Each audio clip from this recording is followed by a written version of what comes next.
Okay, so I'm in C-Mac here today. I'm with Ryan Higgins. For anyone who doesn't want to know you, do you want to just tell them who you are and your fight record so far? Yeah, my name's Ryan Higgins. I'm 2-0 as an amateur fighter, and that's it really. Yeah. Yeah. Just 2-0, only two Yeah. fights. So And obviously you train here at C-Mac with yeah, Alexander O'Sullivan, Deborah O'Sullivan. You've got Jordan, Ross, Keith Kyo, and a host of youngsters coming through. So it's an exciting time for the gym.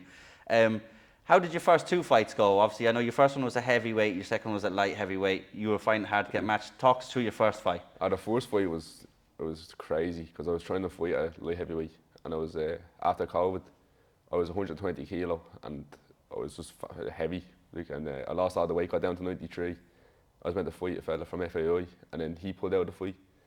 And then they were like, "We have a heavyweight there if you want."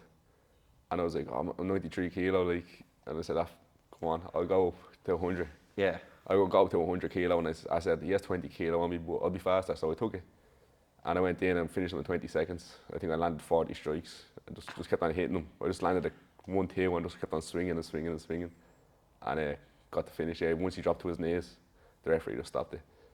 So it was a good experience for a debut. Like.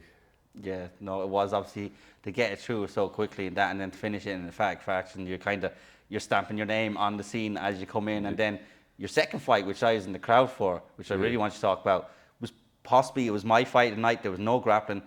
What I liked was there was no grappling exchanges. Two big lads went 3 rounds. Talk us through the fight yourself, how you felt. Oh, it's crazy.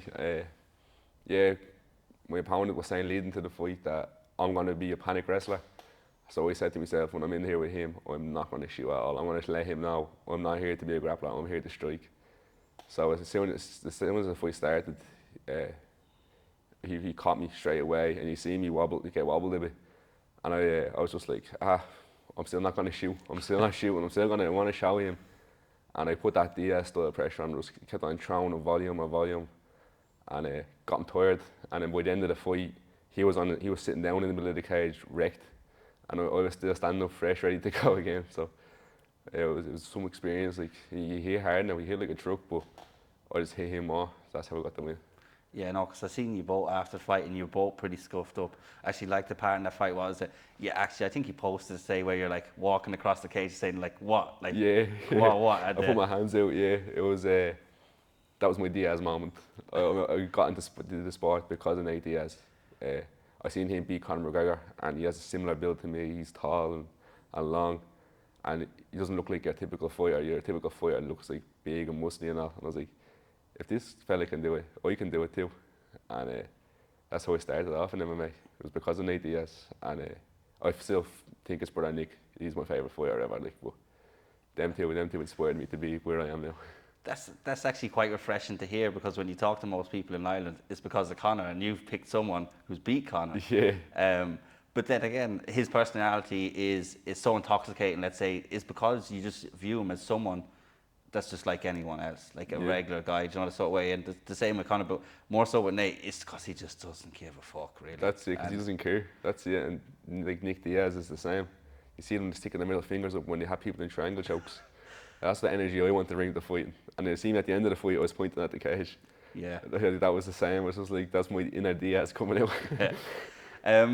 Going forward, you've got 2 fights booked. Do you want to tell the people about where they are, what weight they are, and then opponents, if the opponents have been announced yet, if you're allowed to say? Yeah, I'm fighting on July 23rd on Cage Conflict against a fella called Thomas Dunn, or Thomas Dundon. I don't know, they gave us 2 different names. But I think he's going to be a grappler because he's from FAI, so they're a wrestling heavy club. So going to go out there, going to sprawl and brawl, stop his takedowns and keep on the feet and just light him up the way I did my last opponent.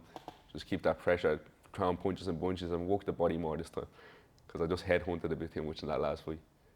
And then I'm fighting on August 20th on Premier FC against Sean McCarthy from SBG Cork, and he's actually fighting my last opponent in July. Yeah, I see that. So they're fighting, so I'll be watching closely to see how Sean fares out. You know, he's a karate world champion, Irish world champion in karate. But this is MMA, it's not karate, so that'll be a good fight. Can't wait for that one. That's gonna be stand up, no grappling, and that's gonna be the same as me and Pierre. That's gonna be an absolute banger. So you've had a fantastic start to the start of your career. You go down, you're being quite active as well, as all the boys here in C-Mac seem to be. Yeah. Obviously, I just talked to Alex. I just want to ask you a question.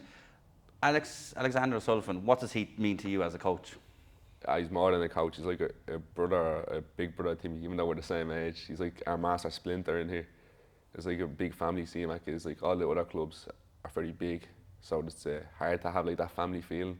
But in here, there's only a handful of us, so we're all real close. And then having Alex is like just watching over all of us, and he'll spot out things like on the spot that you're doing wrong. Like in my last fight, I was throwing loads of hooks, and my opponent was shelled up.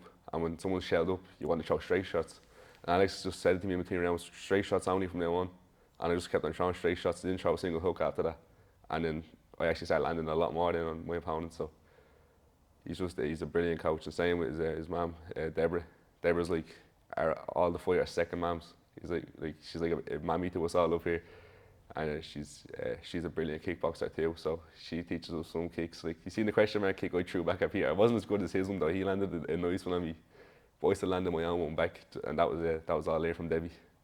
Yeah, no, it's good. I like the dynamic of Deborah and Alexander, and he spoke about them being maybe the first two IMF duo that have fought in it. Yeah. And like that, you get the family atmosphere from here. I've talked to yourself. I've good relationships with all the fighters here. Yeah. So I wanted, obviously, we've had a chat, so I want to come see you in person. I've enjoyed your first two fights. I can't wait to see your next two. Yeah. And I can't wait to see the future for you. Is there anything you'd like to say before we go? Buy the pay-per-view for my next fights.